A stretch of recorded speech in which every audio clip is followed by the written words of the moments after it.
Welcome बच्चों, हम solve कर रहे हैं विज्ञान भारती थर्ड कक्षा 8 अभ्यास कार्य पुस्तिका।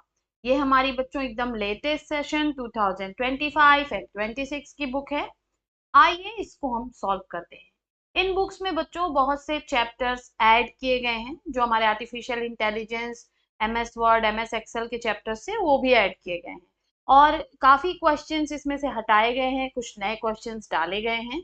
इसलिए मैं ये वीडियोस फिर से बना रही हूँ, तो आप भी इन नए वीडियोस को ध्यान से देखिए और पूरी अपनी जो है वर्कबुक को अच्छे से पढ़िए। चलिए पढ़ते हैं। इकाई 5 सूक्ष्म जीवों का सामान्य परिचय एवं वर्गीकरण। प्रश्न 1 कह रहा है निम्नलिखित प्रश्नों के सही विकल्प छांटिए।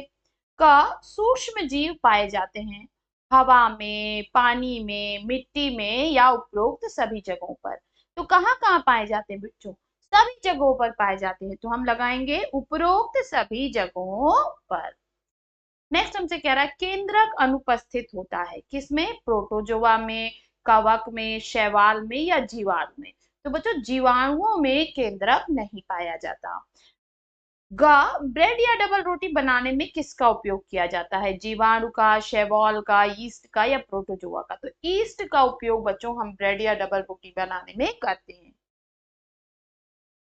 नेक्स्ट कह रहा है स्पिरुलिना नामक साइनोबैक्टीरिया प्रमुख स्रोत है किस चीज का? वसा का, ग्लूकोज का, प्रोटीन का या क्षार का। तो बच्चों ये प्रोटीन का बहुत ही मेन सोर्स है। एलिसा परीक्षण से किसका पता लगाया जाता है?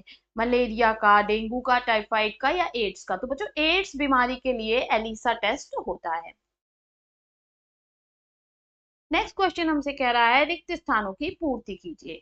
विषाणु डैश तथा डैश के बने होते हैं। तो किसके बने होते हैं बच्चों? न्यूक्लिक अम्ल तथा प्रोटीन के बने होते हैं। सूक्ष्म जीवों को देखने के लिए डैश की आवश्यकता होती है। किसकी आवश्यकता होती है बच्चों? सूक्ष्मदर्शी की आवश्यकता होती है। भेड़ों में एंथ्रॉक्स रोग का कारण डैश है। कौन है बच्चों? बैसिलस एंथ्रेसिस जीवाणु भेड़ों में एंथ्रॉक्स रोग का कारण है। विश्व एड्स दिवस कब मनाया जाता है? तो 1 दिसंबर को मनाया जाता है। एड्स रोग डैश नामक विषाणु से होता है। तो बच्चों एड्स रोग एचआईवी नामक विषाणु से होता है। इसका फुल फॉर्म होता है बच्चों ह्यूमन इम्यूनो डिफिशियंसी वायरस। चलिए नेक्स्ट चलते हैं। नेक्स्ट हमसे कह रहा है सूची अ को सूची ब से मिलान कीजिए। पहला है हेट्रोसिस्ट। ठीक है, तो हेट्रोसिस्ट किससे संबंधित है? नाइट्रोजन स्थिरीकरण से। एंट अमीबा, एंट अमीबा किससे संबंधित है बच्चों? पेचिस से। पेचिस रोग से एंट अमीबा संबंधित है। नेक्स्ट है प्लाज्मोडियम।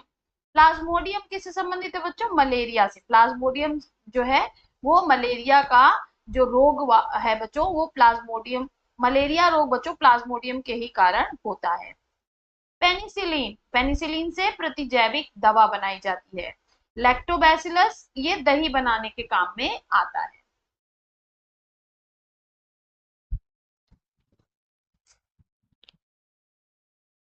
प्रश्न 4 एड्स फैलने के कारण तथा बचने के उपायों को बॉक्स में लिखिए। तो एड्स फैलने के कारण क्या क्या है? संक्रमित सुई द्वारा फैलता है, दूषित रक्त आधान से, यानी अगर किसी को जो है बच्चों इन्फेक्टेड ब्लड चढ़ा दिया जाए तो उससे हो जाएगा, असुरक्षित यौन संबंधों से हो सकता है और गर्भवती माता से बच्चे को भी हो सकता है। इनसे बचने के क्या क्या उपाय हैं?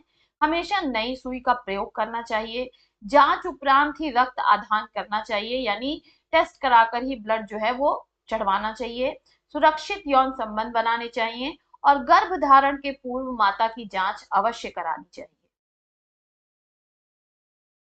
प्रश्न 5 निम्नलिखित रोगों को उनके फैलने के माध्यम के अनुसार छांट कर निर्धारित स्थान पर लिखिए। क्षय रोग, हेपेटाइटिस, टाइफाइड, मलेरिया, सर्दी जुकाम और डेंगू।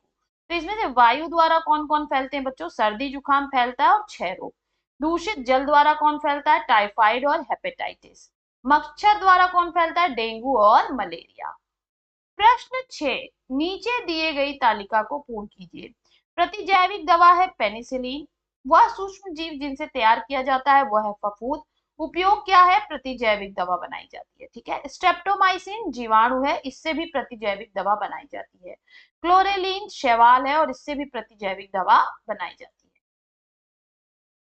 प्रश्न 7, सूक्ष्म जीव लाभदायक है या हानिकारक, अपने विचार संक्षिप्त में लिखिए। तो बच्चों इधर तरफ हमने लिख दिया क्यों लाभदायक है और इस तरफ हमने लिख दिया क्यों हानिकारक है। तो लाभदायक कहाँ कहाँ है, दही, अचार, शराब और ब्रेड बनाने में, औषधियां बनाने में, खाद बनाने में और नाइट्रोजन स्थिरीकरण में। हानिकारक क्या क्या है, ये रोग का कारण होता है, इससे खाद्य पदार्थ खराब हो जाते हैं, जंतुओं को नुकसान होता है और गंदगी व दुर्गंध भी बहुत से सूक्ष्म जीव फैलाते हैं। एक व्यक्ति का पैर हाथी के पैर के समान मोटा दिखाई पड़ रहा है, इस रोग का क्या नाम है तथा रोग वाहक बताइए। तो बच्चों रोग का नाम है फाइलेरिया या फील पांव, रोग वाहक है मादा क्यूलेक्स मच्छर और कारण है एक परजीवी कृमि जिसे हम कहते हैं वुचेरेरिया। ठीक है, तो इसको हम डिटेल में लिख लेंगे। यहाँ पर बच्चों हमारा ये लेसन जो है वो समाप्त होता है। फिर मिलेंगे नेक्स्ट लेसन में कुछ और प्रश्नों के साथ। तब तक के लिए पढ़ते रहिए, आगे बढ़ते रहिए। बाय बाय बच्चों।